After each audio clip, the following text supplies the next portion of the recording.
So we covered the national issues. Okay, fine. So today we move on to some of the international issues.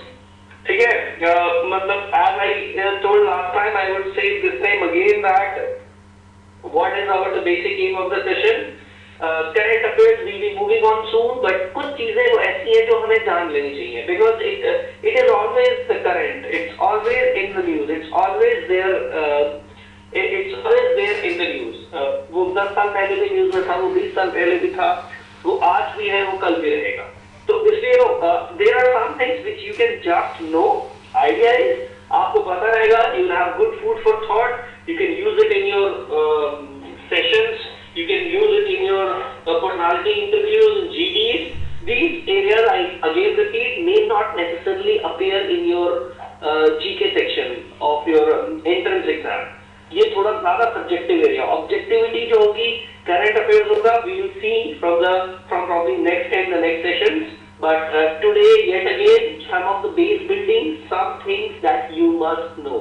That is what our idea is. That let these things be there settled in your ear. Let these things be there in your head. कुछ ऐसा दुनिया में चलता है जो अक्सर कई चीजों में आ जाता है. It is center of the issues around the world. These issues in a way affect our life. So national issues हमने last time देखे. These national issues are very, very common in India. They have been in the news since long. They actually get the headlines very often. And regarding our concerns, exam में आता है कि नहीं, personality interview और GD में हमें अक्सर कई जगह से हम वो यूज कर सकते हैं, कई जगह से उसमें से पॉइंट उठा सकते हैं and we can put it in that. So that is our overall idea. Then today international section, अब बहुत सारे ऐसे areas हैं जिनको which are not necessarily related to India but have international concern around the world. They have spread, so sensible to know them. पता रखना चाहिए कि क्या है ये चीज. Okay, we move on to the international section.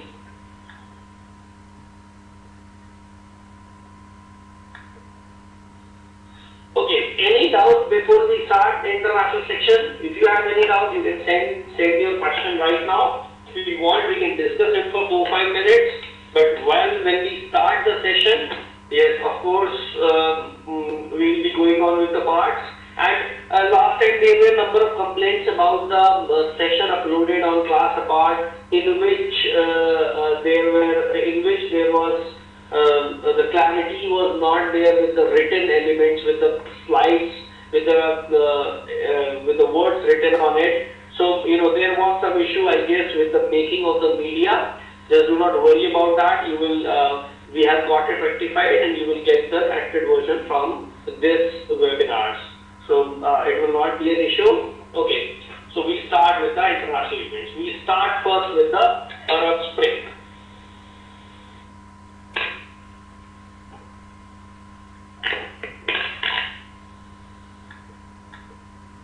Okay, so look at the region. Arab Spring since last 2 years, दुनिया में बहुत center Middle East, Middle East. I hope you know where is Middle East in the world. Actually, it all over around the Muslim world we say North Africa and Middle East. Remember, पूरी दुनिया में Middle East is just the Asian part. I would say include North Africa. In front of us we can see the North African part and the other, and we have this Middle Eastern part. So there are, just have a read about this. This is a revolutionary wave of demonstrations and protests that have been taking place in Arab world since December 2010. तो पिछले 2 साल से 2.5 साल से लगातार ये protest चल रहे हैं. What is this? इनके implications क्या हैं? What has happened? What is going on? Look at the region. These are the countries. Libya is here. Of course, if you want to see yes, we have Libya here. I guess it's black color. That is why we are unable to see the color. Okay, I would show you. This is Libya. This is Egypt. Okay. So look at the region. Just have a look at region. This whole region is altogether Muslim region. Most of the nations here follow Islamic, are most of them are Islamic Republic, and a majority of the population is Muslim. And overall, since last 2.5 years, they have been in the news. Now let's read some of the points. क्यों ये शुरू हुआ and what can be its effect? Do not go into the nuts and bolts. Just क्यों शुरू हुआ, क्या इसके effect है? Especially with respect to India. And on the right side, we have given you, do not get confused with the Arab Revolt, which was a revolt in 1960 aimed at securing independence from the ruling Ottoman Turks and creating a single unified Arab state. Okay, so इसका नाम Arab Spring है. It is not Arab Revolt. Arab Revolt was something else. Great Arab Revolt was also something else. Now, revolt is not just about getting rid of authoritarian leaders and dictators, but also about ending economic injustice and exploitation. These areas have been ruled by the authoritarian governments or dictators. What important thing is that today we are connected by information technology around the world. Now, as we are connected by information technology around the world, people know which rights they have, which rights they don't have. अब देखो, जैसे हम यहाँ पे India में रह रहे हैं, हमें पता है यूएस में कई तरह के राइट्स अलग हैं. वी से कि देखो यूएस में कितना अच्छा चल रहा है, कुछ तरह के राइट्स उनके पास ज्यादा है.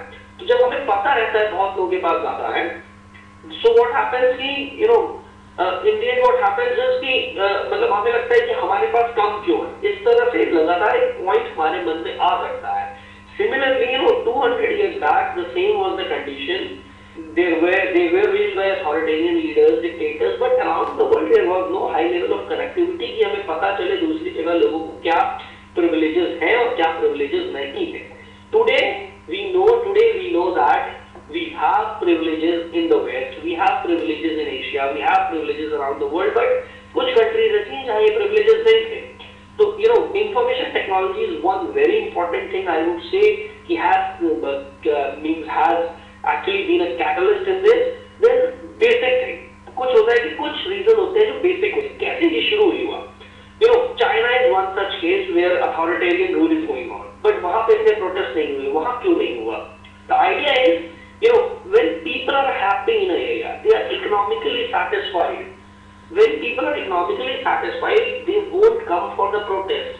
90% of the people are not active politically. They are not politically active. So their idea is, if you keep them happy, that means give them economic benefits. They will be quiet. That is the idea. In China, we see that people get economic benefits, they are quiet. But in Middle East, एक तो rights भी नहीं थे और economic benefits भी नहीं है. So economic benefits भी नहीं है और rights भी नहीं है. That was always going on in their mind.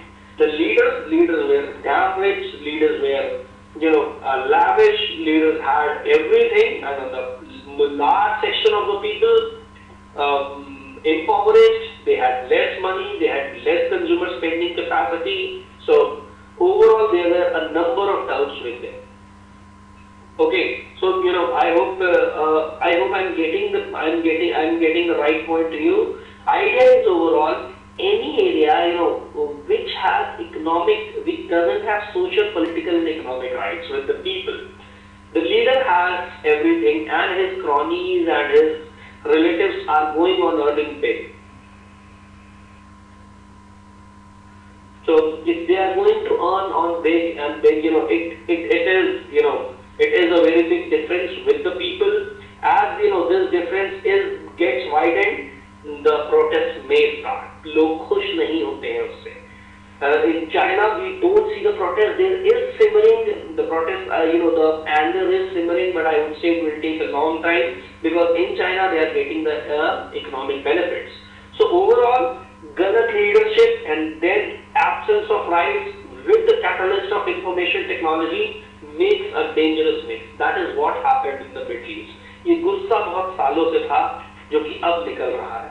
Methods include sustained campaigns involving strikes, demonstrations, marches, and rallies. So overall, these are the methods that have been used. Use of social media has found new meaning from this revolution.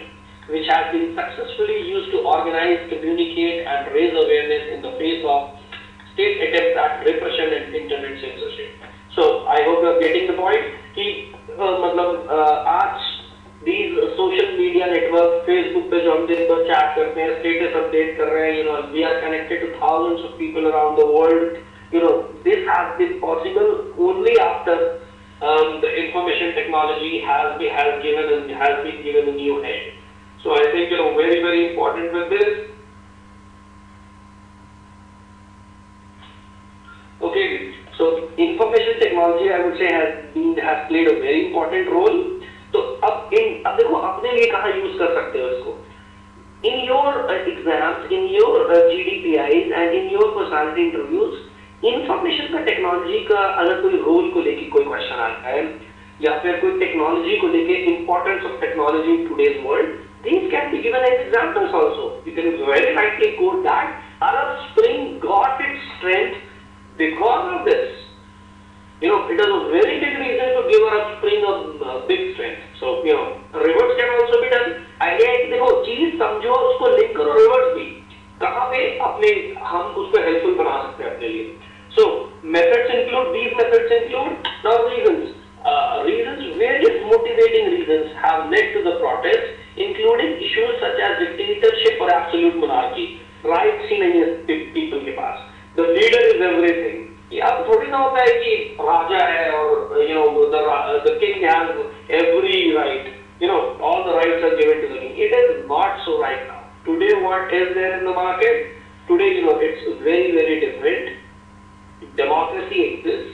People vote. People bring them back. If they are not good, they throw them out and bring the next party. In India, we are lucky that we have such system, a flourishing system. In Western countries, we know वो तो इसी चीज तो survive करते हैं. They have the best of the system in the world in terms of democracy and rights. People have enough rights. Economic rights है, कहीं पे भी कुछ भी कर सकते हैं. They can start a business. They can run a business. And look, they make billions of dollars. On the other hand, from this Middle Eastern societies, there is less of the incentive and there is less of the innovation. लोगों को innovation का incentive ही नहीं मिलता तो करें क्या? So various motivating reasons have led to the protests, including issues such as dictatorship or absolute monarchy, human rights violations, government corruption, economic decline, unemployment, extreme poverty, and a number of demographical structural factors, such as a large percent of educated but dissatisfied youth within the population. Very important line, large percentage of educated but dissatisfied youth within the population. Now, when it comes to the protests, children don't come for the protests or old men don't come for the protests. It's mainly the youth that become the engine of these protests. And if youth, it is said about youth, use youth for the constructive purposes or they will become destructive. Today we have the age, you all are together, all of us together are in an age where if we don't have anything to do, कहते हैं खाली दिमाग शैतान का घर होता है, तो वो शैतानी दिमाग में नेचुरली आना शुरू हो जाएगी. It will not take long, okay? Because people don't have work. They are educated. They still don't have work in the market. What should they do? Means there's something bad with the policies. Change the policies. Now, when they try to change the policies, there is no system to change the policy because they can't change the government. So, in the end, what to do? Protest. Start the protest. Throw them out. Do something to throw them out. Do something to get their jobs back. Do something to prop up the economy. So that is what they try to do, and they have been successful in some of the regions. And well, today, of course, we'll see the next few years will tell us कि वो कितने successful हुए. So overall, dictatorship and monarchy, human rights violations, human rights violation, basic human rights जो सबको दिए जाने चाहिए वही नहीं मिल रहे लोगों को तो कैसे खुश रहेंगे? Government corruption, economic decline, unemployment, extreme poverty, and a number of demographical structures. Demographical structures refers to a large youth, okay, educated, dissatisfied, no economic security. अब खुद ही सोचो आपके पास भी इकोनॉमिक सिक्योरिटी ना हो, नहीं है घर पे पैसे ही नहीं आ रहे कहीं से, you will have to fight for it. You will have to fight for it. Okay. Some attribute the 2009 Iranian protest as one of the reasons behind the Arab Spring. 2009 2009 Iranian protests as one of the reasons behind the Arab Spring. Very important. Okay, so that was, in a way it was in 2009 in Iran there were a number of protests. So inspiration वहाँ से आना शुरू हुई. So overall, just have some of these ideas. This is the concise way. थोड़ा छोटे में बस आपको, I'm trying to give you the direct reasons, connect it to the daily life. इसको सोशली समझो कि अपने आप को समझ जाओगे कि ये सही ऐसे ही होगा. इवन इंडिया में भी कल डिक्टेटरशिप शुरू हो जाए, इकोनॉमिक राइट्स नहीं हो, प्रोटेस्ट शुरू होने में बहुत देर नहीं लगेगी. वैसे भी हमारे अफ्रीका के प्रोटेस्ट भी बहुत सारे चलते रहते हैं, लेकिन it will not be, that will be changed to some other forms. Okay, then further, the catalyst for the revolt in the northern Africa and Persian Gulf countries have been the concentration of wealth in the hand of autocrats in power for decades. Insufficient transparency of wealth distribution and corruption. Now, very big issue. Even in India, we have corruption. Even in India, we have a bit of transparency issue. But in India, we know that if we study good, if we qualify good exams, if we go for open businesses, we have a good chance of success in our life. We can take good degrees, we can go Western countries, we can study here, we can work in India. In India, we have got enough wealth to give. Now, that is what the point is. So, we all are today, some youth, we are motivated to get a good future. Now, if suppose these things are absent, you don't have many ways. India has a population of more than 150 million youth. So more than 150 million youth in 20s, we have 10 से 15 करोड़ लोग हैं. और if suppose we have jobs around 10 to 20 people, अब 2 crore jobs है 15 करोड़ लोगों के लिए, बाकी 13 करोड़ क्या करें? A lot of them are educated, a number of them are educated. So that is how things will start up. लगातार गुस्सा बनेगा, बहुत जगह जाएंगे और देखेंगे कहीं करप्शन है. They are qualified, they are smart, they are educated, but a number of people with good background, good source and good backroom tactics, they are getting the job. The things will build up in your head. That is what happened in the Middle East. थोड़े से पैसे हैं, वो भी कुछ लोग पूरा रख जाए. इकोनॉमी के लिए कुछ हो ही रहा है. एजुकेशन, लोगों को एजुकेशन मिली पड़ी है. They are unable to do the work. They are unable to secure good livelihood, decent livelihood for their family. They wither away. And before withering away, and if it's if the age is 20s, 30s, they have enough power in their hand, they will go for the protests. So refusal of youth to accept the status quo. Important. Increasing food prices and global famine rates have a significant factor. Now, recently we have seen that there have been a spike in the food prices around the world. So this spike around the food prices around the world has also made it a bit, shaky. Okay, that has catalyzed, that has, कोई भी गरीबी में आटा गिरा है तो वैसे पैसे नहीं है. Status quo means जैसा है वैसा ही चलने दो. Status quo is जैसा है वैसे ही चलने दो, and revision means बदलो. So youth in these areas want to start a revisionist movement in a way कि अब इसको बदलो इस सिस्टम को. Status quo मतलब कि जैसा है वैसा ही चलने दो. So उस समय लगातार फूड प्राइसेस भी बढ़े थे, जिससे और दिक्कतें होने लगी कि बेसिक चीज भी खाने तक को नहीं मिल रहा है. Then WikiLeaks release of US diplomatic cables which proved corruption and misgovernance is also considered as a catalyst. उस समय, if you remember, WikiLeaks release हुआ था and it gave a detail about the corruption and the misgovernance in the area. तो उसने भी कम चीज आग लगाने में थोड़ी और मेहनत की, and we saw what happened. Instant reason, it is remembered that first protest that occurred in Tunisia on 18 December 2010, Mohammad Bouazizi's self-immolation in the protest of police corruption and ill-treatment. Now this became a catalyst. This became, a point. यदि से वो protest हुआ कि फिर वो overall बहुत समय से गुस्सा भरा हुआ था. अचानक एक दिन आया, एक और इंसिडेंट हुआ 18 December 2010 को. वो Mohammad बौजीजी, he was a street vendor, कुछ खाने पीने का सामान बेचते थे, and his shop was confiscated by the authorities. He went to the governor, he went to everyone that he wants justice, he wants his shop back. and nobody was ready to listen him, and finally he immolated himself in front of the governor house, and this became a spark in that engine, and then the protest engine started. Okay, so things went on things spiraled, and what happened we saw after that. Now, with the success of protests in Tunisia it started on 18 December 2010. Within a month, things went so bad that their leader Ben Ali finally resigned. He left the country. His cronies, his family, his wife again, all of them had enormous wealth. They left the country, and Tunisia was the first country to set free from the clutches of a dictator. Then the elections followed, and today we know Tunisia is having certain democratic rights, certainly. So now this was a success. Now, with the success of protests in Tunisia, a wave of unrest spread to other countries. The largest and the most organized demonstrations have often occurred on the day of race, usually after Friday prayers.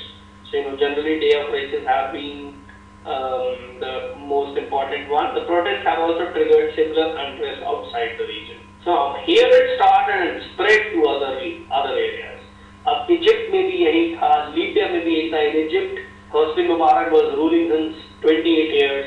In Libya, we remember the Colonel Gaddafi was ruling since 41 years. So in most of these areas, this was the same was the scene in every country. Rulers were sitting on the throne since last 28-30 years. So in all, things needed to be changed. And inspired by the events in Tunisia, the things went on further. In fact, protests considered to be inspired by Arab Spring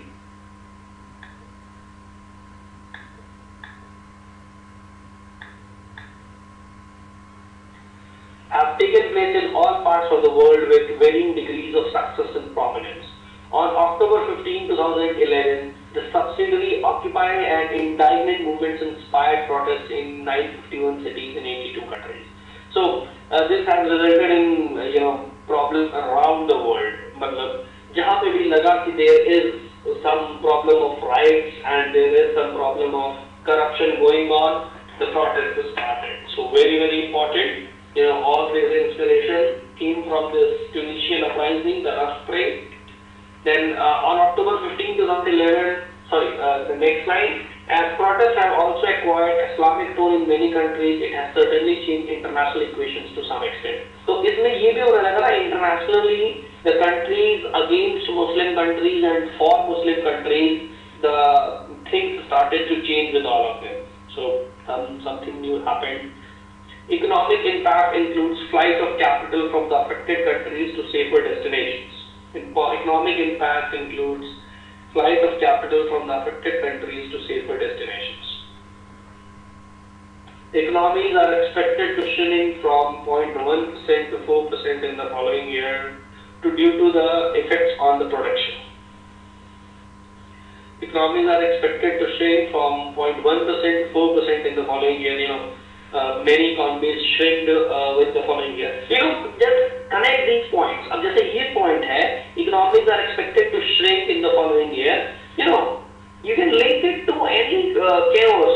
जब भी कहीं पे भी किसी भी country में इस तरह की protests होंगे, it will result difference in the economic production. अब वो economic production naturally कम होगा, economic production कम होगा, and that will be again cause for further strike. तो इकोनॉमिक्स को, वॉर को, सोशल इक्वेशंस को जोड़ सकते हो आप इन सब में. तो सपोज एक क्वेश्चन, एक जीडी टॉपिक आ जाए, इफेक्ट्स ऑफ सिविल वॉर, और suppose effects of protest in the country. In India also we saw a number of protest. So in a way you can link it to economic point कि भाई a lot of people in the protest, that means economic production will go down and that will result in the shrinking of economy, maybe from 0.1% up to 4% in some of the areas. In Libya it happened up to 4% economic shrink over here. Why?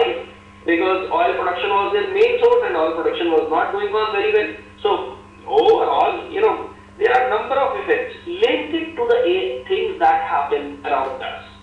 You know, exam में सीधे नहीं आ जाएगा अरब spring पे बात करो. Point is Arab spring जैसे जितनी भी चीजें हैं दुनिया में उन सब पे सोचो. इंडिया में भी प्रोटेस्ट चलते रहते हैं. कुछ इफेक्ट जो अरब स्प्रिंग से हुए वो हमारे यहाँ भी होने हैं. Okay, some of our relations may change, some of our things may change, perceptions may change. In economy, some problem may be there. Society is very important. It affects a lot. The recent protest in Delhi after the brutal rape in Delhi, you know, it gave us a reflection. कि देखो, you know, in our country, we need some things to be changed for the betterment of the society, for betterment of at least women in the society. So link करो चीजों को कि इसमें से कुछ चीजें ऐसी कॉमन है जो किसी भी पॉइंट के लिए कॉमन हो सकती है. जीडी में यूज करो, पर्सनालिटी इंटरव्यू में यूज करो. You don't have to be a, you know, PhD student in this. You don't have to acquire a doctorate. Rather, एक सेंसिबल लेवल पे से अगर हम पढ़ ले, अगर हमको कुछ पॉइंट्स भी पता हो, 2 पॉइंट भी अगर हम जीडी में अच्छे से बोले, that would be helpful for us. Oil prices have continued to rise as most of the affected nations are important oil producing countries. Very, very important. Okay. Now, oil prices have continued to rise. ये India में भी effect पड़ता है. हमारे imports value बढ़ गई जिससे deficit बढ़ता जाता है. So oil prices have continued to rise as most of the affected nations are important oil producing countries.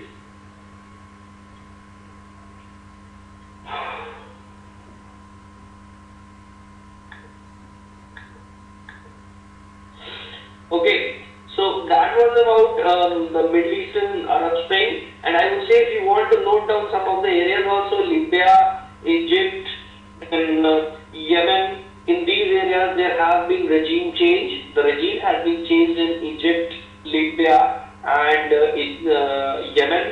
Then in Syria there is a wide protest going on since last 2 years. Arab Spring, you know, they say it's the ultimate part leading the Arab Spring. Currently, Syrian problem is very, very heavy, and you know, it will be very sensible.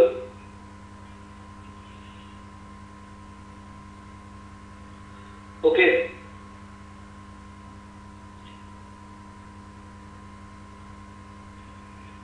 So next we move on to one of the central problems around the world, and that is related to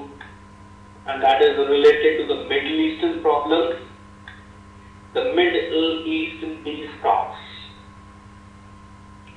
Okay, so any doubt regarding this?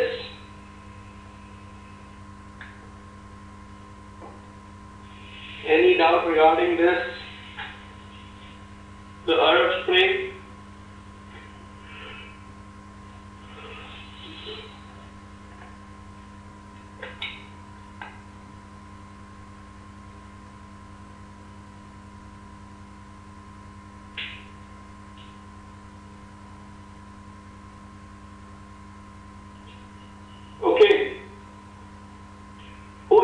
President of Syria right now?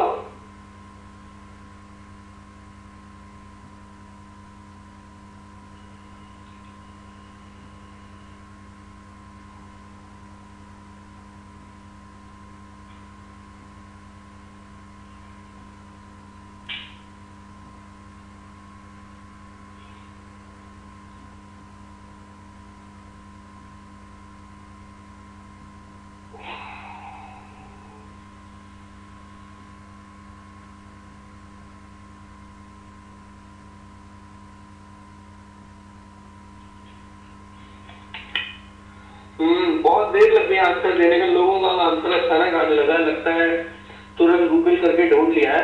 जिन्होंने भी Google करके ढूंढना जरा हाथ उठाओ. I can really understand your feelings.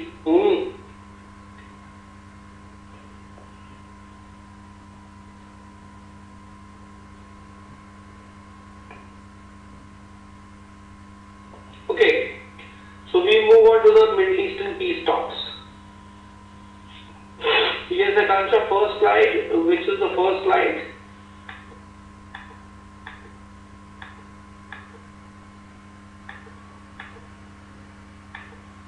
Yeah, I mean this area shows, you know, the North African area and the Middle Eastern area. This is like an area you can see where the problem is going on. Right now, you know, Syria is the country. This is Syria, I would say. This is Syria. If you want, you can see this. This is Syria. The Syria problem is this blue country. Okay, this blue one. And here the problem is very big right now. So nothing to understand in the map, just have an idea. This is most of the Middle Eastern region. And most of the countries have majority of populations belonging to Islamic faith. So a lot of Muslims in this area, and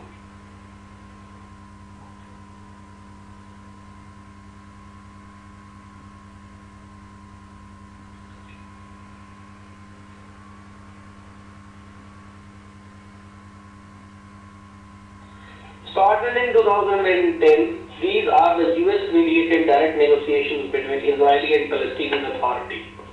Okay, now I would say, what is Middle East problem? If you want, just have a look.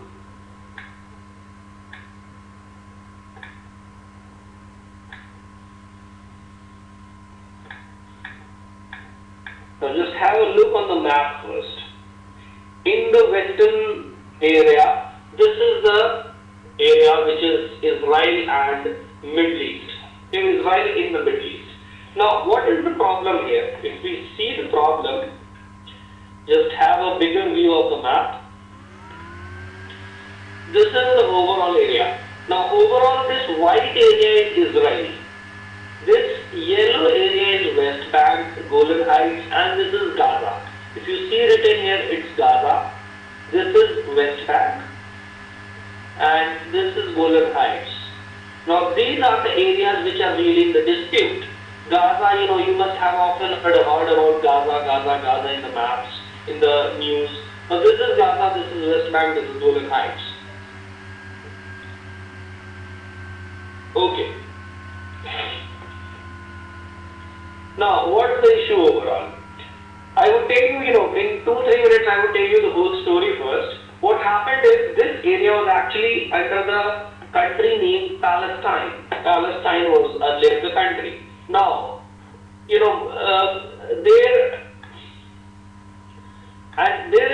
capital city is Jerusalem. If you see the area called Jerusalem in this section. Now in Jerusalem, it's, if you have heard about Jerusalem, it's a city, holy city with all the three faiths having their same here, the Jews, the Christian, and the Muslims. They have, one of the holiest places in these three religions. Now, what idea is that here in this area, it was mostly occupied by Muslims, and only 3% was occupied by the Jews. In Europe, there was, if you have heard about World War II, that there was persecution of the Jews in World War II by the Nazi camp, by the Nazis and Germans and their allies. So what happened? There was a massive Jewish influx in this area. There is something called, all the Jews all together wanted a separate nation. They are of their own nation. Because Jews के साथ कई बार ऐसा हुआ था in the history that they had been expelled from many countries. Now what they wanted to have a separate. Now in 1918 there was a Balfour Declaration. After that they started, the first process started to get their own state, their own land, which the land today is Israel is what they looked for. So after 1918, some of the Jewish migrants started to come up to the Israeli shores, means in this area, overall in this area. Okay, so what in this area, by 1940, when there was massive persecution of the Jews by the Nazis, their sudden influx was very high. A number of migrants tried to enter Israel. What happened? The local Palestinians thought that अगर जिस तरह से ये सब आते जाएंगे, so they will not have enough space to remain. Means it was their own land. So what happened? There a civil war broke out in 1930s, 40s in this area, which continued till 1948. And after a number of Jews arrived here, the Israel declared its independence. They were, overall, they were smart. They were masters. Because they were from the Europe. Most of them were good craftsmen. A number of them were goldsmiths. A number of them can use machines. A number of them can fly airplanes. And then they had the backing of the European nations also. So in the end, what happened? Israel was established 1948, and Palestinians were reduced to Palestinian state was reduced to a rather semi-state, and Israel became a complete state. Now, after 1948, the tussle started. Israel had got very big support from US, Russia, and the Western countries. They had enough, artillery. They had enough arsenal to fight against them. And on the other hand, the Palestinians were less equipped. They were not professionals. They were less of the talent they had. And on the other hand, Jews were very talented. Most of them had been in many of the European armies. So they were professionals. They had exposure. They had, they were much better in the field. So what happened overall? The result was a comprehensive Israeli victory. But after the formation, many countries attacked Israel, and Israel, with the help of Western countries, in the end, could save itself from the massive defeat. And then, things were always very, very tense in these areas. Palestinians still they think that it is their own land, and the Jews have came here and have invaded this area. They have taken their land from the Palestinians. So till this day, this idea is going on. And in 1967, there was a famous war, Six-Day War, after which this West Bank, Golan Heights, and Gaza was further occupied by Israel. So, and till this day, these are the areas which are mainly concerned. Most of the Palestinians are right now concentrated in West Bank and Gaza. In West Bank and Gaza is what the area where most of the Palestinians are concentrated. West Bank and Gaza, this area. Okay. So if I would color it by a different color. Now this area is West Bank. Okay, this area and Gaza. This area is the area where most of the Palestinians are concentrated.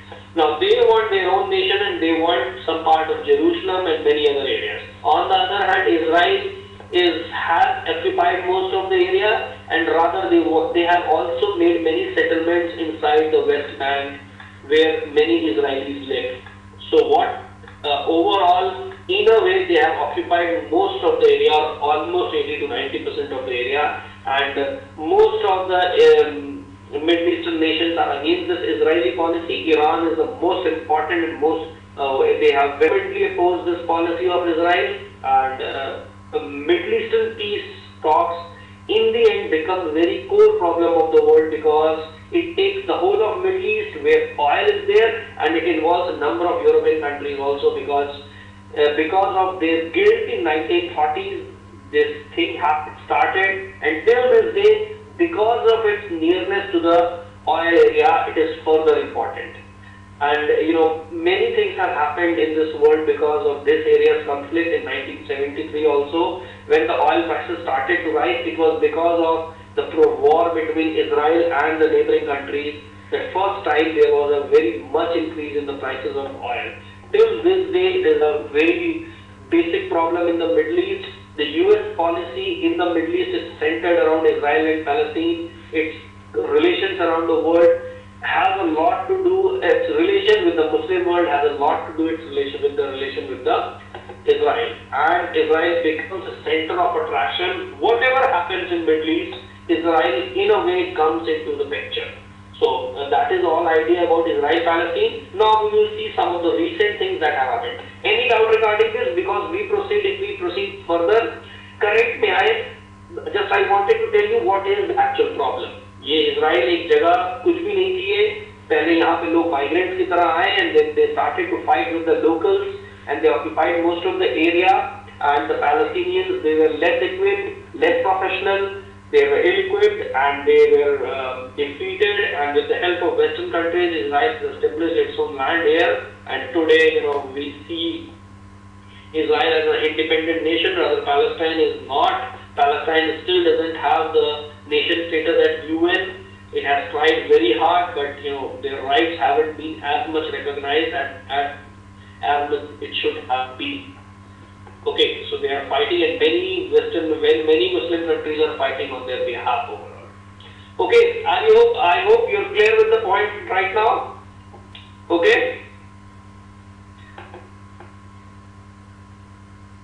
Afghanistan, not exactly. Yes, there is a role of Syria, right, Azatra? I would say all the nations close to it has a role. Syria is very much against Israel, and Syria and Israel have fought 3 wars already. So it has a role. Like Pakistan has always some role in India. It's, we don't have a good relation with Pakistan.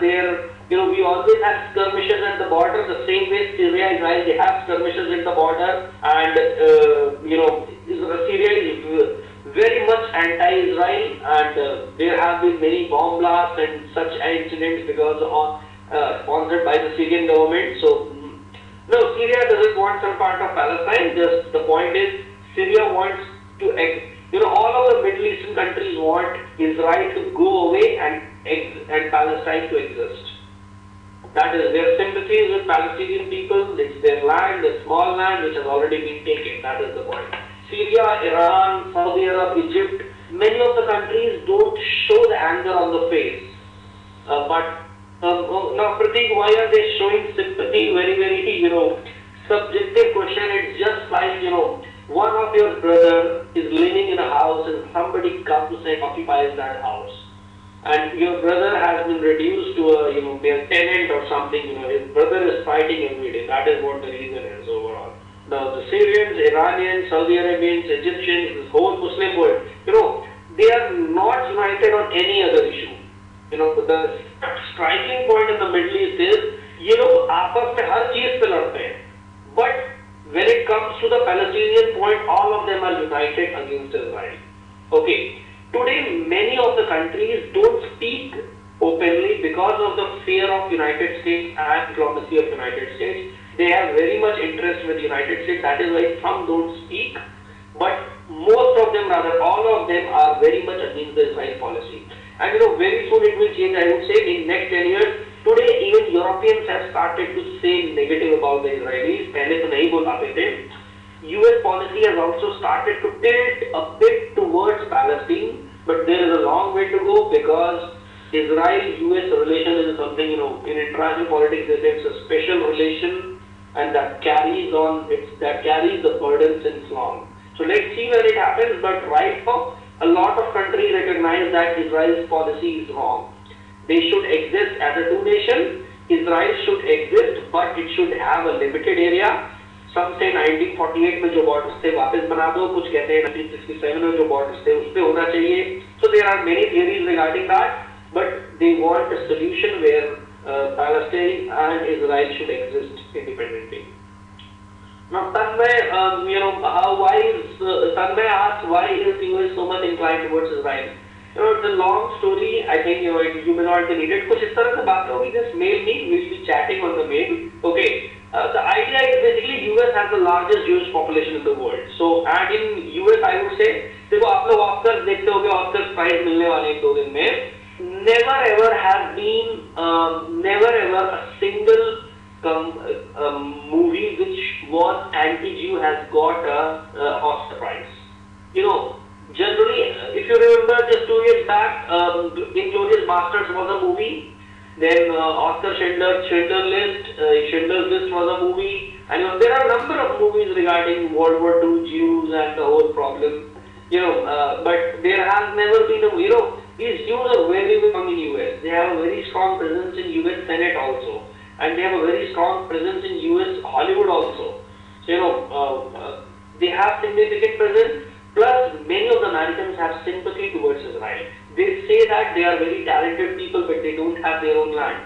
And most of them regard Palestinians as a terrorist rather. They say they are terrorists and they do bomb blasts. It's correct. Many of the Palestinians have been involved in despicable acts.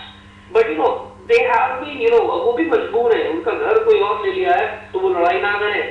The idea is give them a free state and then see and exist peacefully. That is the idea. So in Muslim world, Israel is seen as a devil, and in the Western world, Palestine is not seen as a devil, but still they see that Palestinians are not responsible. They have done many terrorist acts, and so this is we are common. Every Muslim problem is seen as is linked to the terrorist world. So वो ऐसा सही नहीं है, but that is what we do. Okay. So I will start this slide. look on this. Now recently there have been peace talks which in the end, okay, I'll give you the email ID, not very Pratik and all of you, that will be given to you. But before proceeding further, did you get the idea कि क्या है ये problem? I wanted to get it. You don't have to prepare for international politics. Just for 10 minutes, if I want to ask you something about this problem, I think you will be able to tell me कि हाँ sir ऐसी कोई दिक्कत है. 5 minute का एक lecture अगर आप दे सकते हो तो that is what I need. कुछ आपको पता होना चाहिए. Okay, now because this is a very common problem around the world. Many times we hear about Hamas, many times we hear about Palestine, Gaza, Israel. So that is what this problem is often there in the world itself. And now what is the importance of this problem? कभी आपको कोई question आता है, so you can link it to the oil areas. It's very close to the oil areas, and all these oil nations are involved in this conflict. There have been 7. Overall, if I would say, there have been countless firings in this area, and there have been 3-4 full-fledged wars in which more than 7 countries were involved. In 1948, in 1955, in 1967, in 1973. There have been many wars. In 2006, there was a conflict. Just 2 months back, there was a conflict in Gaza. The Israel had impounded Gaza with a lot of ammunition and bombs. So, this is the problem right now. In Palestinians, further I would tell you, in Palestinians, there are 2 parties actually. One party's name is Fatah. One party name is Fatah.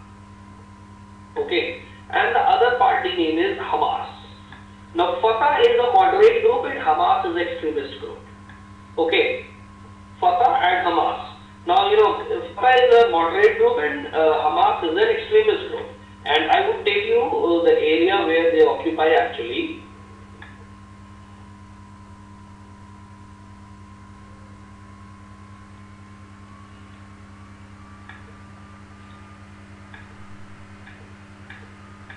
Okay. Now, if you see the map again, this region, West Bank is ruled by Fatah, and this region is ruled by Hamas. And Hamas says that there is only one thing that they can do. Their overall aim is, annihilation of Israelis. Extinction of Israel. The overall idea is they cannot negotiate. Yes, spelling Hamas spelling is Hamas. Now, this is a party which says that, which is Hamas is not just a political party, it's also an armed political party. They usually fire rockets and they usually fire guns in the Israeli area. They have been involved in many bomb blasts. So Israel says that they will not discuss with Hamas, they will discuss with only Fatah. Now, that is why Gaza is always in the news. In Gaza is ruled by, now this is Gaza. This is Gaza. Okay, if you can see here, this is Gaza. Now, Gaza is ruled by Hamas. Now, Hamas is the party which says we don't want even the existence of Israel. We want the extinction of Israel. तो इसलिए वो ज़्यादा ही righteous group हो जाता है, and it is severely condemned across the world. They have been involved in various terrorist activities. Fatah is a moderate group. Fatah is a civilian government. They are not involved in violent uprising. So Israeli government generally deals with Fatah. तो यही analysts say कि फायदा किसी से भी नहीं होता है. This right thing, but they don't do anything.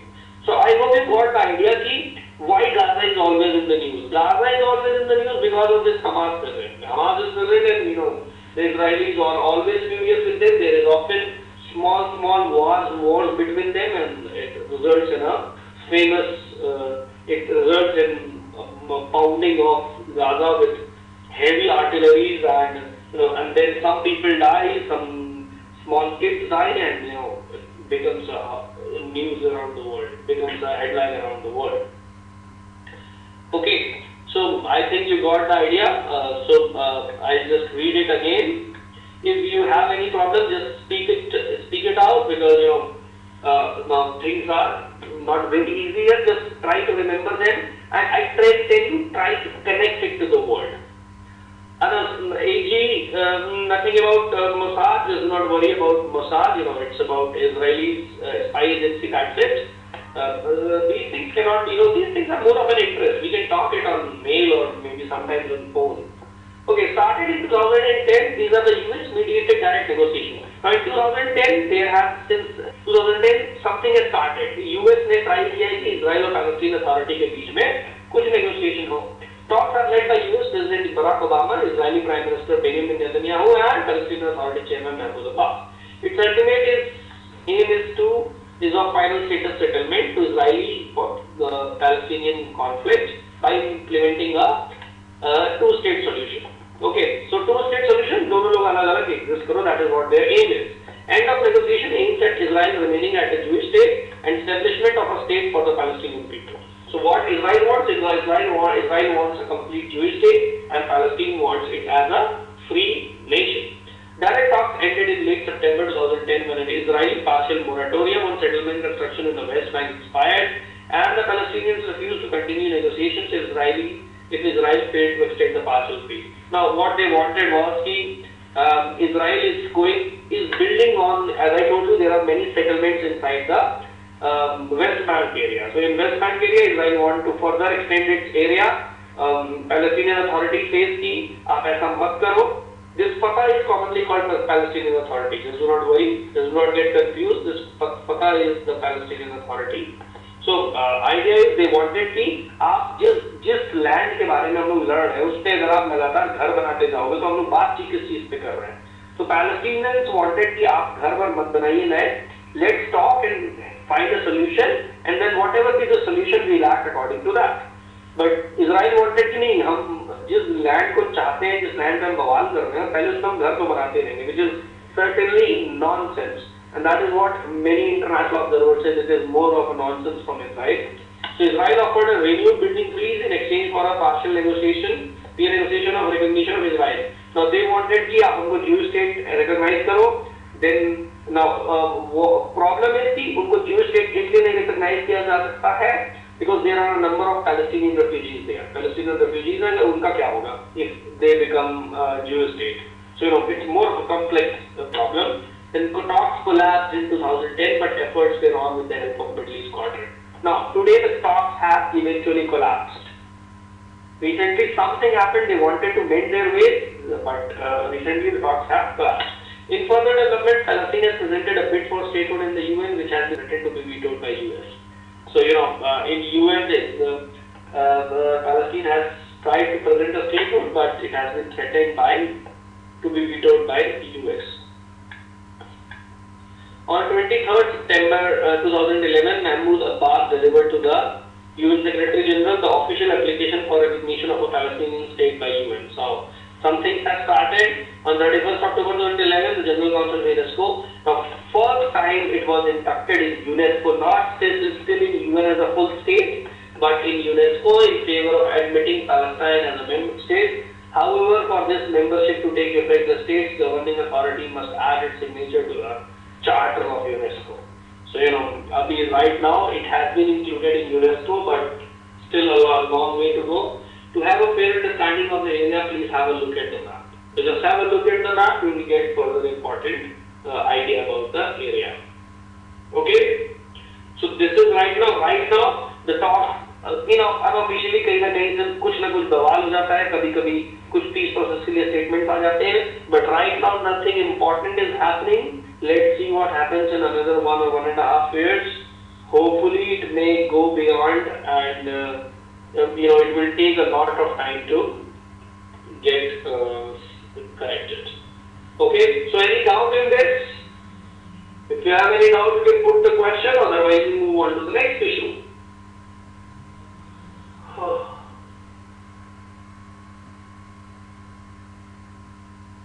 Yes, Pratik, last slide.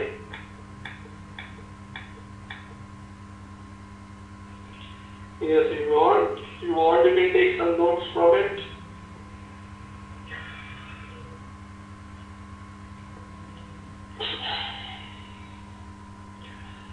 Tanvi, India's stand, India has generally taken a middle path as we usually take.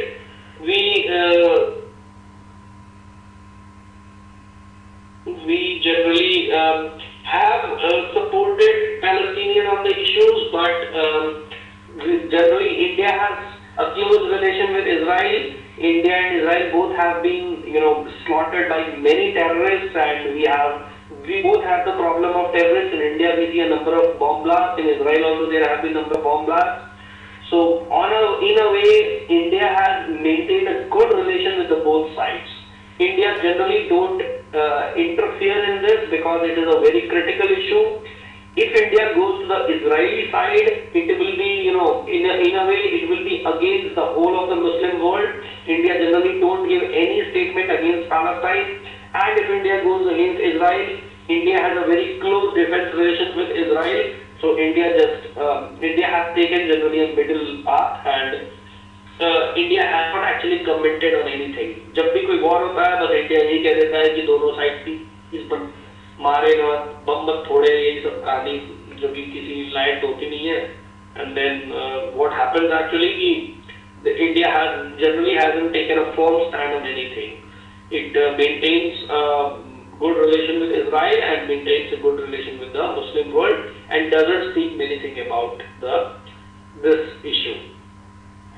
Generally we Indians do that. हम लोग internationally इतना ज़्यादा कोई हमें भाव नहीं देता, हम ऐसे ही करते रहते हैं. कुछ भी किसी भी चीज में हमारा एक कमेंट आ जाता है, बस to maintain peace and enjoy the time. Okay, any other points?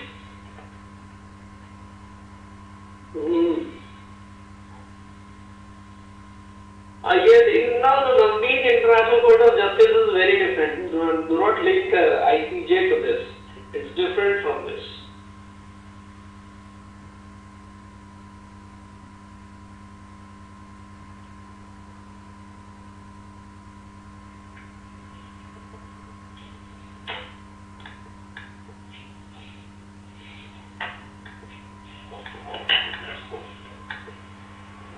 Now, as Pak policy and insurgency.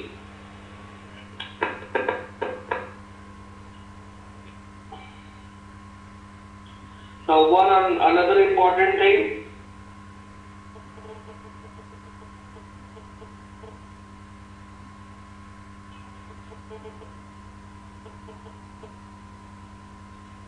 One other important thing where India is rightly involved and very close to our borders, important.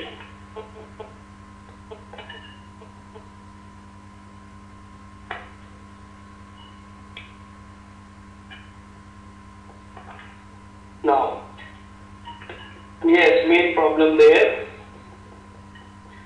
Yes, Afghan, we'll be seeing that. Now, 9/11, just see an introduction. Initially, I have written an introduction. 9/11 attacks on America brought a decade-long fight to Afghanistan by NATO forces under leadership of US. So, 9/11, we know we have seen a number of movies regarding that. Recently, how many of you have seen, the movie of Osama bin Laden? There is a movie released about Osama bin Laden. What is the name of the movie that has been released regarding Osama bin Laden's operation? Anyone? The recently one movie has been released.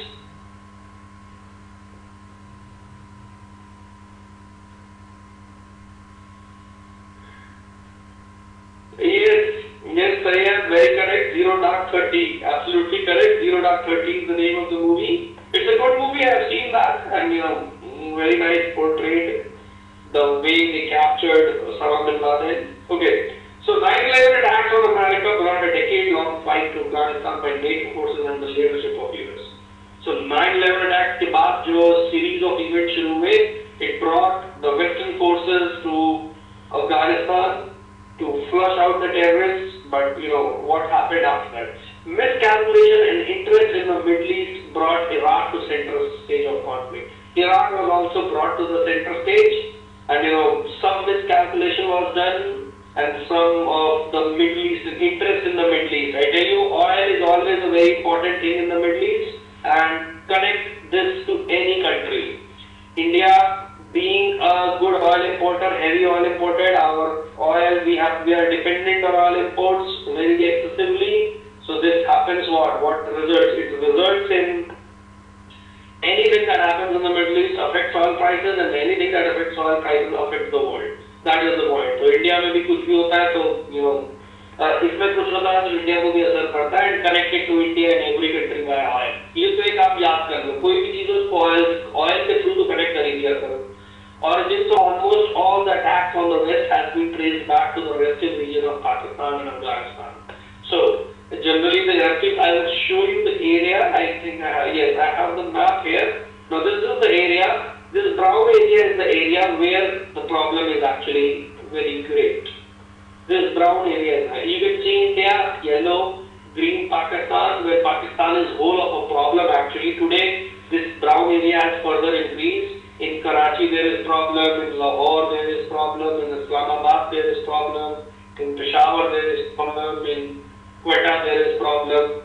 So bomb blasts right across Pakistan ऐसे हो रहे हैं जैसे हम लोग दिवाली में बम फोड़ते रहते हैं. Now this brown region is very resting. It is mountainous area, and generally this has a very tough terrain, very difficult to fight. This is occupied by many of the tribals in Afghanistan and Pakistan, which are today involved in an intense struggle with US. Now,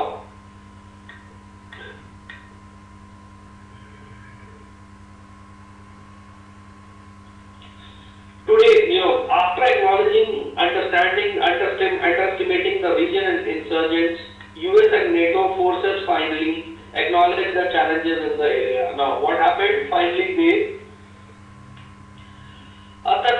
not talk much about Iraq. Just the point is that Middle Eastern interests had brought Iraq in this, and that is a very unfortunate thing.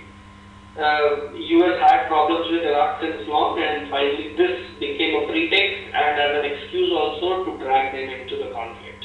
9-year-long conflict has left the policy makers in a limbo with war spilling over in the tribal areas of Pakistan. This new region is termed as PARC. Okay, so 9-year-long conflict has left the policy makers. Now what happened since last 9 years? US attacked, they thought they would wrap up the contest in few years, but it is not true. The Pakistan's double game, along with the Pakistan's double game, it has been very difficult for it has been very difficult for the US to actually wrap up this whole affair, and overall the resting area of Afghanistan and Pakistan area, the struggle is going on in this area since long. तो पहले लगा कि ये काफी easy होगा, but it was not easy. They have been involved since last 10 years and still they are unable to defeat. समझ में नहीं आता कभी कौन सा एरिया अचानक कॉन्फ्लिक्ट में हो जाता है. With the Pakistan double game, it has further become very difficult to actually execute a good plan in this area. So till right now the issue is that what US should do. So what US started is they have made a together AFPAC policy. 9 years long conflict has left the policy makers in a limbo. समझ में नहीं आया कि अब क्या करें. 8-9 साल से यही चल रहा है, with war spilling over in the tribal areas of Pakistan. So starting from Afghanistan, today it has engulfed Pakistan also in the war. This new region is termed as AFPAC. Together this area has been very restive. This US strategy aimed at defeating the Taliban Al-Qaeda alliance in the volatile AFPAC region with surge of 30,000 soldiers and shift attention from Iraq to Afghanistan and Pakistan. So right now this policy aims at to defeat Taliban Al-Qaeda alliance. You must have heard this word, Taliban also, Al-Qaeda also. They are two different organizations, but right now they are working in tandem in the Afghanistan and Pakistan area. A number of bomb blasts have been, they want to strictly follow the Islamic Sharia law, and they have been very much against the overall stability. They have destabilized the region. They have their different rules, which has generally been not regarded as the best, and means overall they have destabilized the region. The region has witnessed unending insurgency since last 10 years, which has proved to be a security threat to many nations in the world, including India. Okay, so the region has witnessed unending insurgency. 10 साल से बहुत सारी insurgency है, and with India very close to the borders, it is again a very it is a further, it could be important for us to keep just, and today we know that US may exit Afghanistan by 2014. In that case, we should be ready for the area. It's it will be very difficult for India to control because a number of terrorists will be turned over to Kashmir area. Today the situation is at a stage where no single leader is considered as a single responsible figure. Rather, a whole system has come out with many small leaders, making it difficult for the coalition forces to carry out the mission. So, in the restive region of Pakistan and Afghanistan, the small pockets have arisen where which has been led by many leaders. तो होता क्या ना, बहुत सारे लोग जब गाड़ी चलाते हैं तो गाड़ी नहीं चल पाती है. ओके, बहुत सारे अगर हम वो लगाते स्टीयरिंग गाड़ी में, तो गाड़ी कभी किसी भी डायरेक्शन में नहीं जा पाएगी. This is what is happening in Pakistan and Afghanistan. So AFPAC policy has still not produced very effective results. They have tried very hard. अब ये overall area ऐसा है जहाँ पे insurgency बहुत heavy level पे है, and the whole mood is also anti-American. Plus there have been insurgencies in different parts of Pakistan. In all, the policy is trying hard, but it's not able to give a good result. On the other hand, India को कैसे effect होता है? India is very close to the region. Pakistan sees India as an enemy, and India and Afghanistan are having a good relation. India is doing very good. India has many contracts in Afghanistan area. India is building highway. India is training their police. India is making many schools and hospitals in Afghanistan. And this Pakistan turns as in a way to encircle Pakistan. Pakistan says that India is trying to get closer to Afghanistan and is trying to throw Pakistan at the backbench. So, coming further, regional facts and policy objectives. Mark Grossman, recently Mark Grossman became the head of this AFPAC policy, special envoy. Then Taliban is the belligerent who believes in strictest interpretations of Sharia law ever, and became notorious internationally for their treatment of women. Okay, this is the tribal region with low literacy. Islamic fundamentalists and religious heads wield great control over population. Read these 3-4 lines, you will get the idea about the area. ये Taliban area क्या है? And then they want to implement the Sharia law, the strict Islamic Sharia law. And we have heard many incidents that how they treat women. Then a tribal region, very low literacy in this area, so that is why people get affected. Islamic fundamentalists and religious heads will get great control. अब जो religious head है उनको लगता है वो भगवान ही हो गए. They issue fatwas, they issue if you remember recently there was a girl who was shot, Malala, in Pakistan. She was actually trying to push for women literacy, but we saw that the 15-year girl was shot. Thankfully she escaped.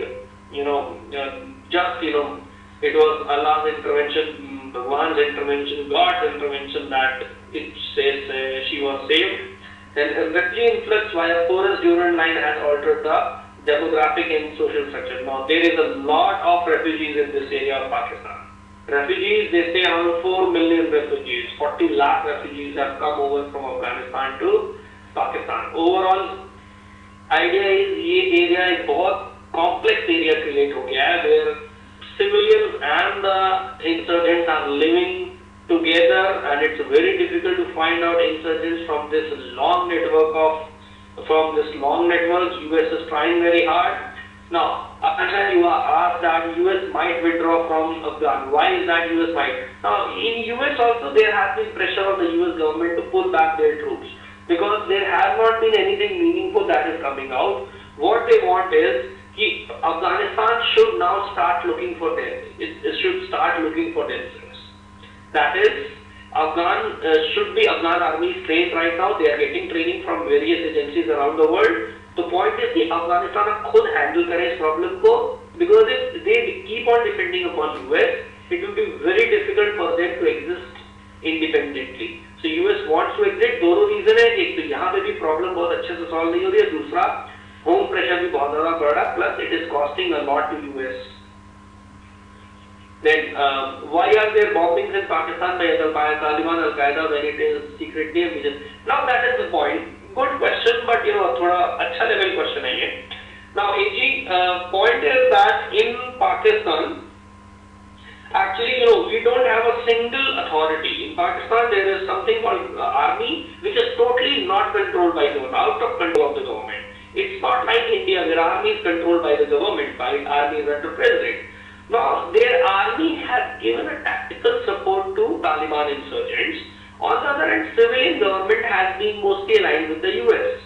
So, what is happening is there is going on an internal conflict. So most of the attacks that has happened, and plus there was once in US and Pakistan army together had attacked many Taliban outfits in the restive area of the Pakistan. So Pakistan has also been seen by the Taliban fighters as a belligerent now.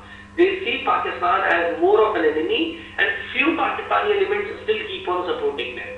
So in a way, the Pakistan support to Taliban is not open. It's more of in the back, it's the back end. And at the front, they are with US, they have aligned with US, they have given you their bases to US, which is itself a very good representation that they are with US. So Taliban sees them as together with US, though some elements in Pakistan army are still supportive of Taliban, but overall Pakistan is seen as together with US, but they don't do it. तो point is double game में पाकिस्तान खुद भी फंस गया है. Even US is acknowledging they have been double-sided by Pakistan.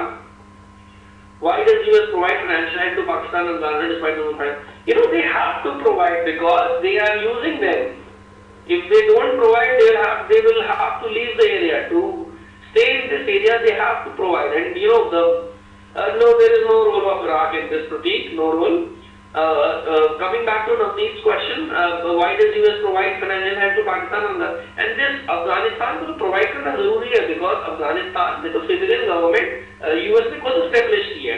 वहाँ पे जो terrorists हैं उनको थोड़ी ना supply किया जा रहा है. This is being supplied to the Afghanistan civilian government. And Pakistan has together fought with US and many areas. That is why Pakistan has been given assistance. Because जो double game है, it's not. They don't say they are playing a double game. Rather, it's understood that yes, बहुत सारी ऐसी चीजें हैं जो हमारे साथ तो वो कर रहे हैं, but वहां पे भी कर रहे हैं.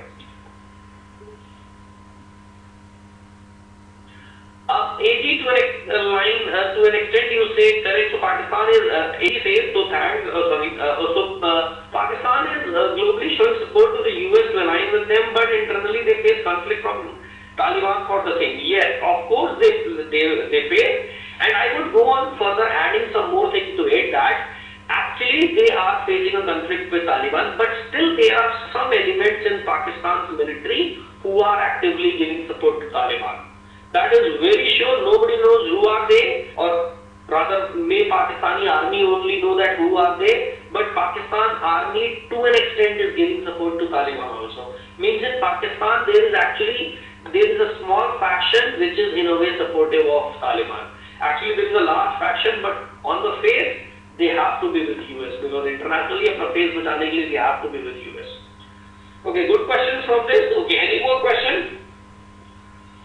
The point is, this will not be a topic. Point is how to relate it with India. India's security will be threatened because the day these are threat to India also. Many times India, Israel and US is seen on the same platform by these terrorists. They see India, Israel and Pakistan on the same platform. That is, biggest challenge for Indian policy makers.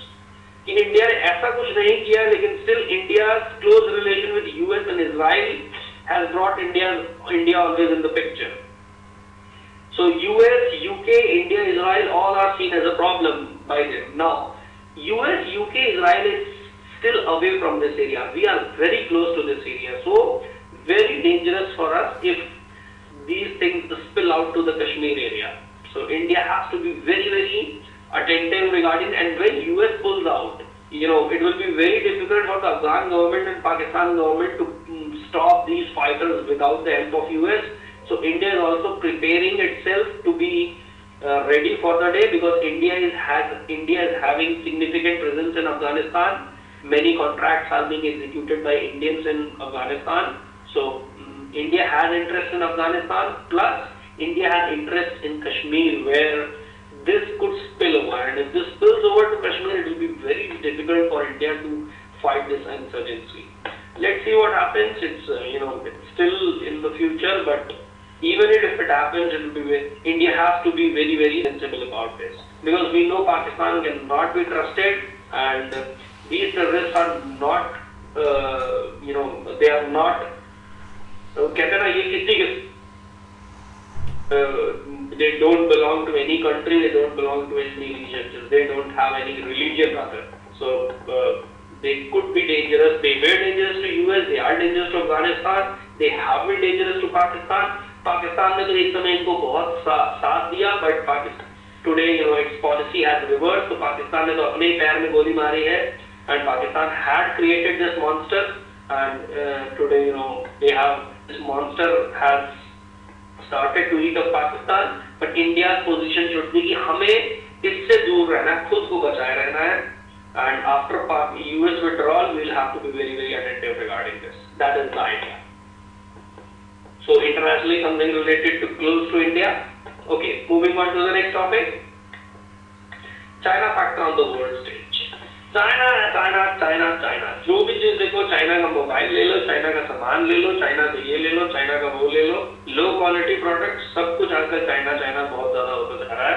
Internationally, China has gained a lot in this decade. They have emerged as a superpower. I would say it's the only country who is in a position to challenge US right now. Means still far from US, but overall it's the only country which can remotely think of challenging US right now. China is one most ancient civilization extending over a large area in East Asia with multicultural demographic and social structure. So like India, it's a large country, big population, it's multicultural, and its social structure is generally conservative. Like us, sheer size by area, population, economy, and mineral resources does not allow any expert to discount its important position in the global dynamics. Now, it's so big, the number of people live there, so you cannot discount China anyways. So China is important in a lot of ways.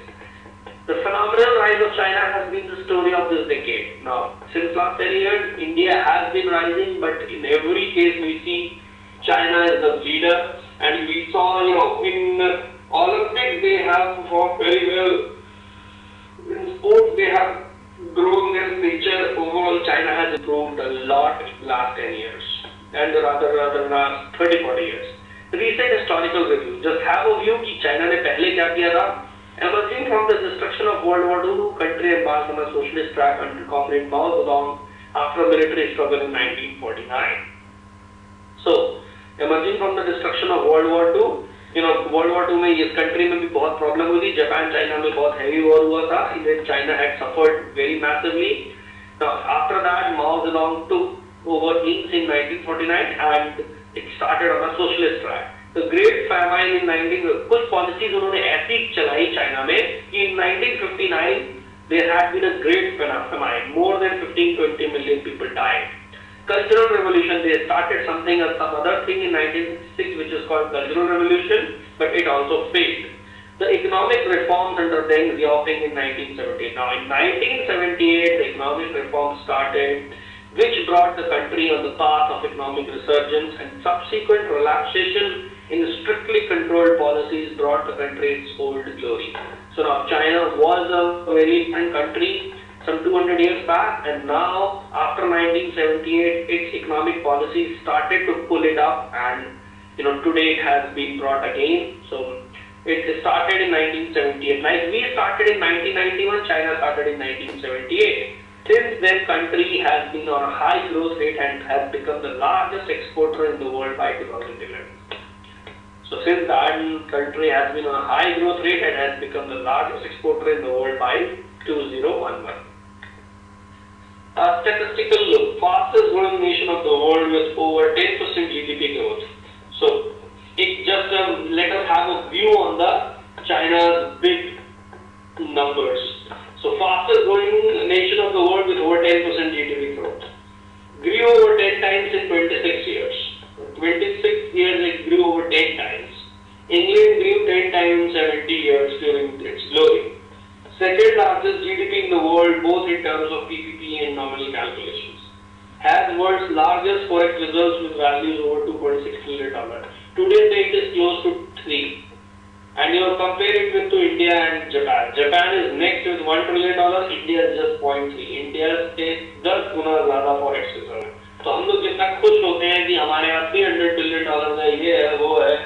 Look at China, it is 10 times further. Largest trade surplus in the world along with largest exporter of the world with exports value more than $1.4 trillion. India is $200 billion. Recent statistics say China $1.8 trillion and India has reached around $300 billion. China $1.8 trillion and India $0.3 trillion.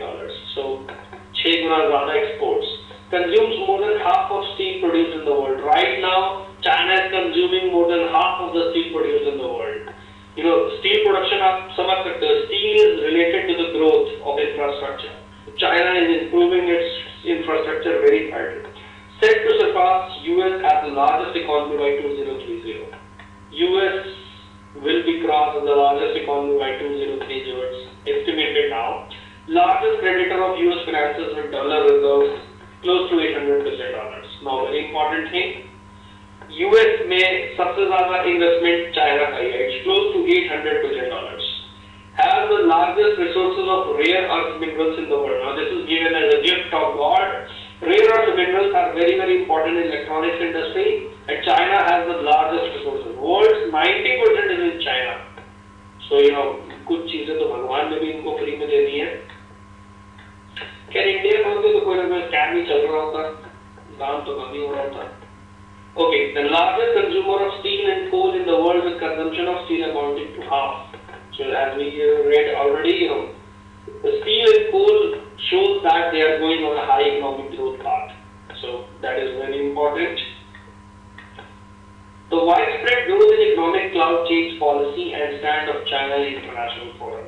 अब भाई कोई इतना अमीर हो जाएगा, कोई इतना strong होता जाएगा, तो नेचुरली फोरम्स में उसकी वैल्यू भी बढ़ती चली जाएगी.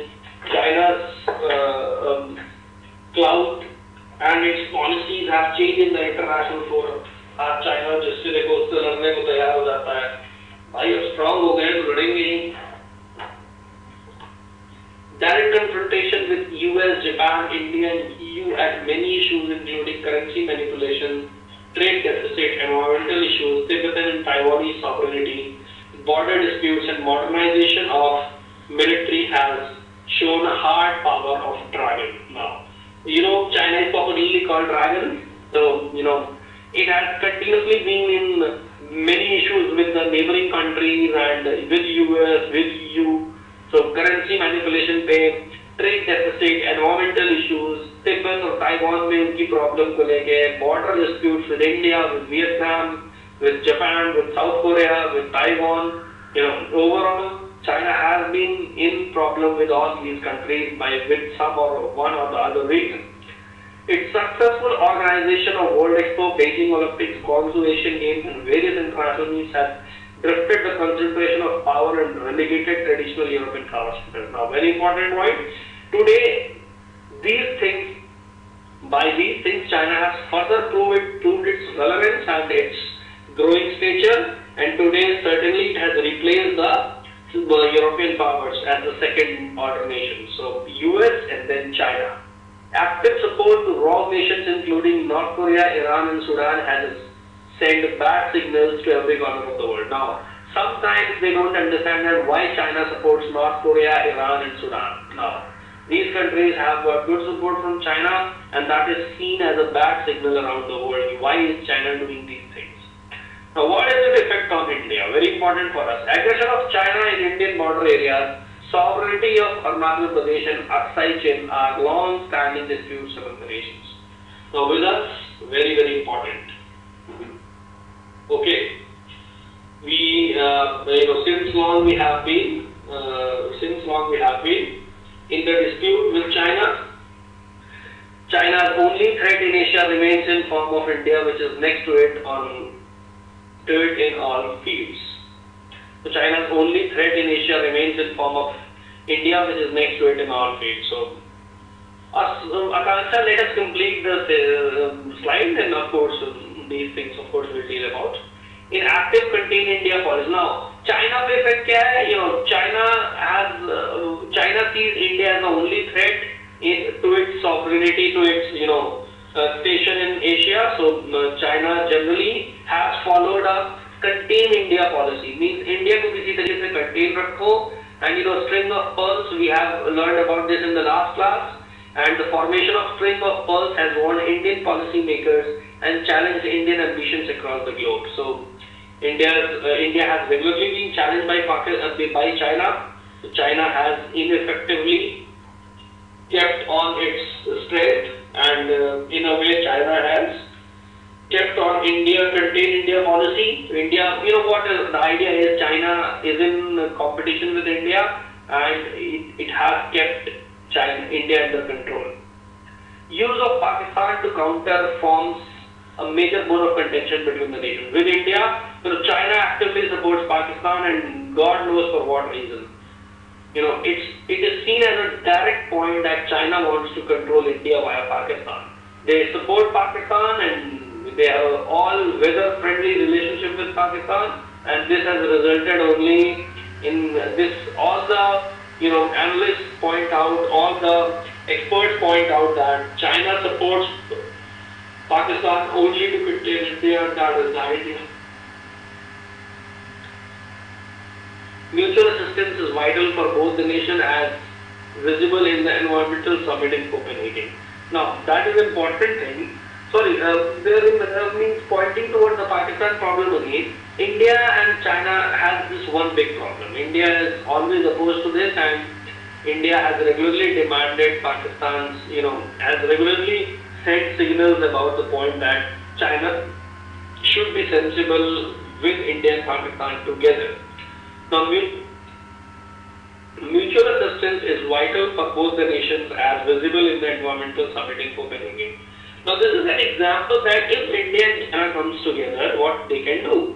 In Copenhagen in December 2009, India and China came together, and they gave a very good support to each other, and it resulted in stalling the debate. So what the nations wanted, the Western nations wanted some other thing, but India and China together played it very hard, and it showed the combined power of both the nations.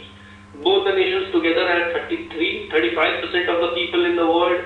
Both are getting stronger by their economies. Today, their economy together forms around 20% of the economy in the world.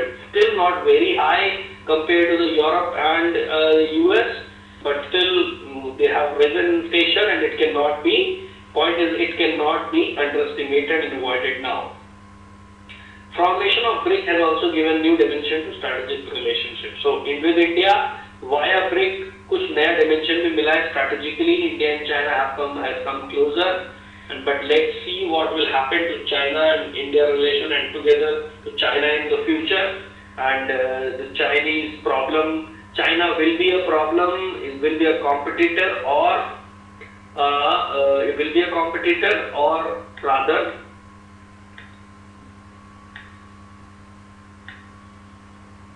cooperator. Okay. Now, South China Sea dispute and India. Now, something is going on these days that South China Sea में कुछ problem चल रहा है. You can see the region involves 6 sovereign nations. The column: China, Taiwan, Philippines, Vietnam, Malaysia, Brunei. All these 6 nations plus India in a way is involved. This is a geographic region to the southeast of China, with many southeastern states situated at its shores. This region includes water body of South China Sea along with the Spratly and Paracel archipelago. Now, these are the name of the islands which are in the area. Interests of different nations include fishing areas around the 2 archipelagos, exploitation of crude oil and natural gas beneath the Spratly Islands, strategic control of a core position. Now, if we see on the next page, we can see the map. Where is this? I hope you are getting the area. This is the area which is the South China Sea. Okay. Now, if you can see, this is the blue line. You can see a blue line on it.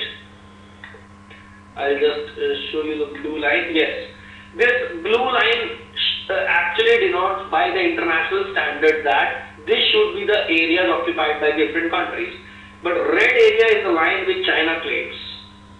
China says that up to red line it is their own area.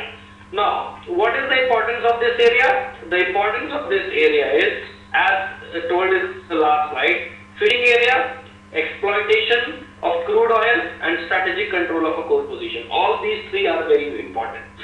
The area handles thrice the traffic volume of Suez Canal and 5 times that of Panama Canal. So, most important area in terms of trade in the world. So, with this जगह को control करो, तो you have a control on a very important area. Plus, it has crude oil and natural gas, which is very, very important in today's energy-hungry world. And it is also dubbed as second Persian Gulf by some experts. So, they say that a large amount of oil and natural gas could be pulled out from this area. Chinese claim covers around 3/4 of the total area of the South China Sea. Now, what China says, if we believe China says that 3/4 of the area should be with China. In mid-2011, INS Erebus, an Indian amphibious assault vessel, was reportedly contacted 45 nautical miles from the Vietnamese coast in the disputed South China Sea. India insisted on the right of passage in accordance with the accepted principles of international law which should be respected by all. So, there was something in 2011, something happened. In September 2011, India's state-run explorer ONGC signed a 3-year agreement with Petro-Vietnam for developing long-term cooperation in the oil sector, and that it had accepted Vietnam's offer of exploration in certain specified blocks in South China Sea. So India has come further. अब जैसे China कई जगह irritate करता है India को, India ने भी इस जगह चाइना को इरिटेट किया. India has come forward with Vietnam that India will carry on a joint exploration of the oil blocks in the South China Sea. This was bitterly opposed by China on the basis of their sovereignty. Now, this has been bitterly opposed by China. So something recently happened. Let's see what happens in the future. And now US has also started to take interest in this area. US says that as it is an international passage of very important trade area, so that is why means this area should be seen as very important by the international nations, by nations around the world, especially China, US, Western nations, Eastern nations, South Asian nations, together all of them see it as a very important area. So I hope you are getting the idea with respect to this South China Sea area. If we want, you can see it further. The Spratly Islands, the Paracel Islands, here they say that a lot of oil, gas and oil and natural gas is there. And let's see what happens to India's position further. India has taken a good stance on this.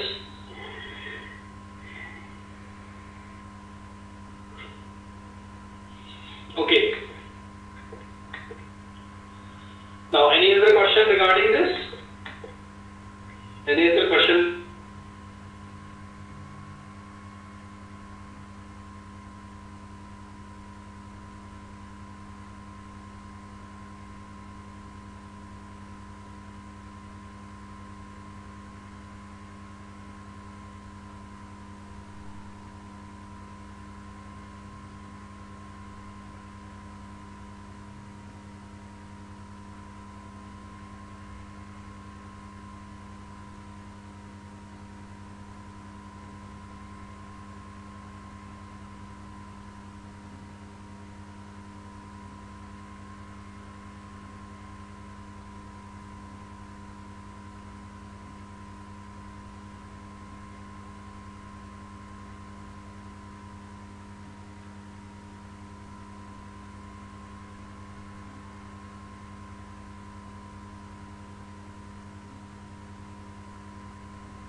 areas other than trade. Has become an importance of every nation, so that is important. Yes, Tumangi?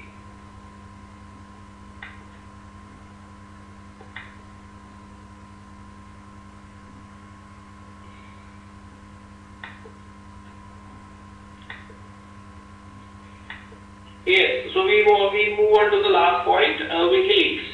WikiLeaks has been in the news. What is it? Kya hai ye? Since last 3-4 years, we see WikiLeaks in the news very often. So just have a reading about this. It's not a thing that needs very deep understanding. Just a simple reading these lines will give you enough.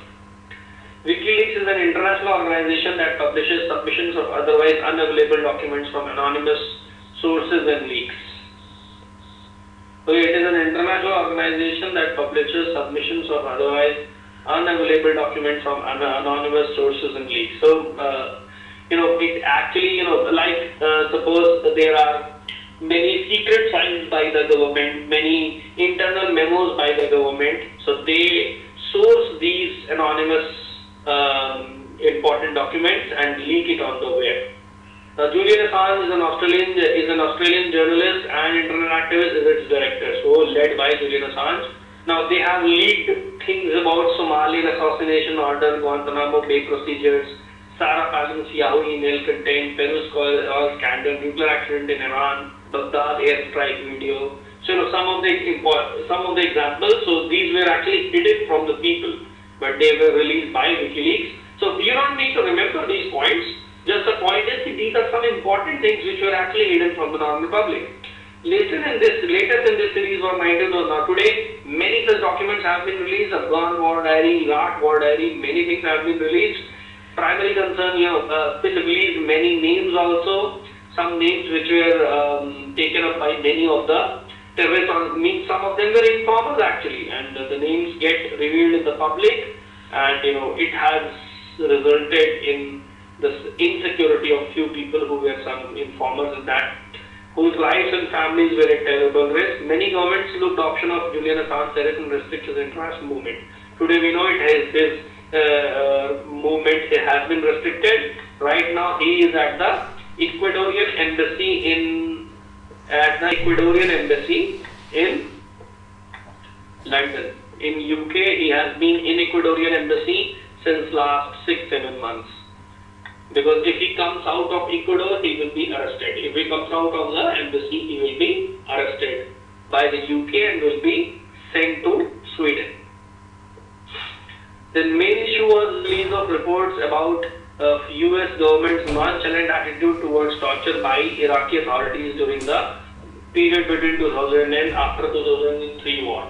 So, one of the points, just not very important to remember, concerning Indian reservations about Pakistan, documents confirm Pakistan intelligence continued assistance to Al-Qaeda and Taliban with proofs about anti-Indian operations assisted by them. Very important for India, we got some proofs that yes, Pakistan had assisted Al-Qaeda and Taliban on many anti-Indian operations. Overall, the issue is highlighted in international media and its effect has changed backstage pictures concerning US and its allies. So, things change. WikiLeaks kya tha? Basically, these were the memos, important understanding by the US authorities around the world. There are many US linked US United States diplomats around the world. They used to prepare memos. They used to collect information regarding the host nations from various areas, and they used to source it to China. They used to source it to US, and these are the important things which had been, the access of these files was given to military officials and some of the civilian officials, and one of the military officials along with Julian Assange released these, and together, it has been very, very embarrassing for the US government. Anything about WikiLeaks that you want to ask?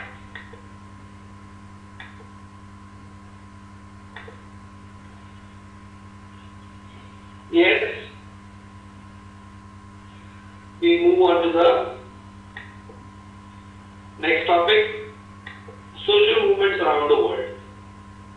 Today, in the world, there have been a new wave of movements that have come up across the world, which is primarily directed against the economic and social inequality. Now, politically, people have got rights, but economic and social inequalities still exist around the world. So now, today, there have been many movements that have come up around the world and which have been directed against economic and social inequalities. It finds inspiration in Arab Spring and has come up in major developed countries, unlike other revolutions which are primarily in developing or underdeveloped nations. So it finds inspiration in Arab Spring and has come up in a major developed countries, unlike other revolutions which are primarily in developing or underdeveloped nations. So just have a line about these. Unlike developing countries where primary demands include basic civil, political and economic rights, these movements are a step further where such rights are already present but differences have provided a spark. So, ये developing countries के वो common नहीं है कि जहाँ पे कुछ भी नहीं है लोगों के पास और वो प्रोटेस्ट कर रहे हैं. Here the protesters are actually having good social standards, but they wanted to improve further. And the point is, they say that some of the people expropriate a lot of money, so that should not be the case. So they want to decrease the inequalities actually. This topic could form a healthy point in majority of the group discussion topic, as it represents a new level and sense of protest without any significant violence component. Overall, the issue is highlighted in international media and its effect has seen backstage pictures concerning US and its allies. So important, overall the issue is highlighted in international media and its effects has seen backstage pictures concerning US and its allies. Okay. So then Occupy Wall Street movement was initiated by the Canadian activist group Adbusters and started in Kuala Lumpur. So it started, Occupy Wall Street was one movement. Prime motivation behind these protests is vast concentration of wealth among top 1% of income earners compared to the under 99%. And this has given rise to the slogan, "We are 99%." So they say that top 1% incorporates and collects a large amount of wealth and rather interest 99% cannot. Protests are inspired by a similar movement aimed at set up a democracy village outside British Parliament. Another movement. So overall idea is ये दो तीन movement के आप बस नाम याद रखो. And what their point is, these are they are trying to promote further equality. It's not like the Arab Spring. Arab Spring क्या था? वहाँ पे कुछ भी नहीं है लोगों के पास. ना इकोनॉमिक सिक्योरिटी, ना पॉलिटिकल सिक्योरिटी, कुछ भी नहीं है. मतलब बेसिक लेवल भी नहीं है. और वहाँ पे जो प्रोटेस्ट है वायलेंट होते हैं. यहाँ पे प्रोटेस्ट वायलेंट नहीं है. Rather, they have been to decrease the inequality further. These people are, many of them are professionals in very, very good companies, but they think that some top percent occupy, a top percent, 1% of the management and top 1% of the people incorporate a lot of money. They, collect a lot of money. They earn a lot of money. That is what a big problem is. They, together, these people lose a lot of money. They don't. They are unable to make that much, and top 1% actually, together assimilates a lot of money, which in turn creates inequality, and that is what they say is should not be promoted. Rather, it should be stopped. There should not be such widening disparities among them. UK riots, another case. In UK we had not heard about riots, but we saw that in UK there were a number of riots, and this has also been linked to the difference in the equality. So these things are not the basic movement that go on in the developing countries. Rather, they are developed movements in the developed countries, and they have been done by many professionals, a number of professionals and a number of good earning income individuals have involved. So that is about it. These can be used in the GD topics like social movements and in the equality, rights, in such type of topics that Occupy Wall Street Village, ये सब ऐसे movement है जो कि today they have rising concern about the difference in the income of the super rich and just an average. Okay.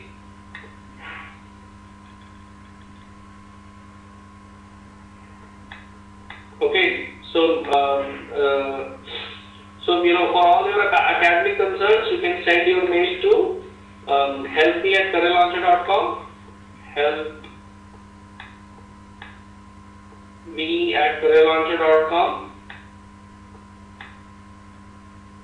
Sorry, थोड़ा बड़ा बन गया ये.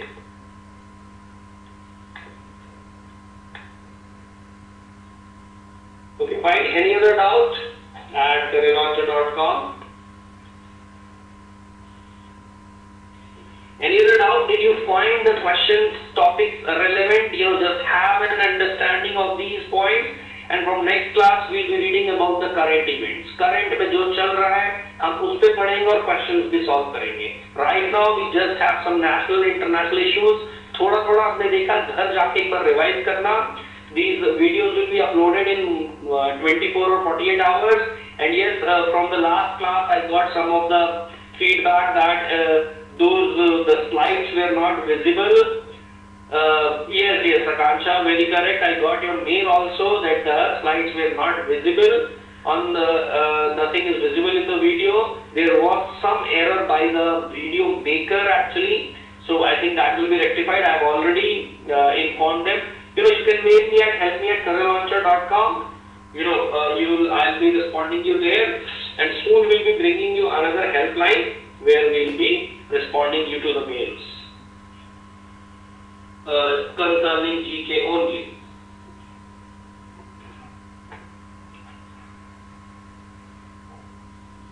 Yes, this video will be uploaded, but it will be uploaded in 2 days because it takes 1 or 2 days to complete the video. There has to be done certain formalities are to be completed, and then it is uploaded on the web. Yes. Okay, now meet, that will be done, narrow marker.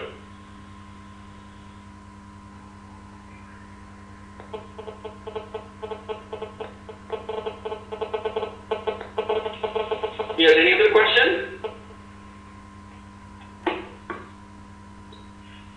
Okay, fine. Did you find these points relevant? कुछ समझ में आया?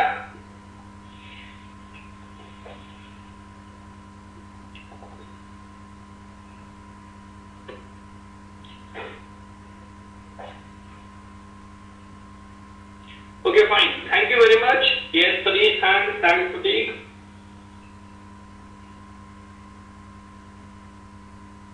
Okay, fine. I leave then. Okay, bye-bye. Everyone.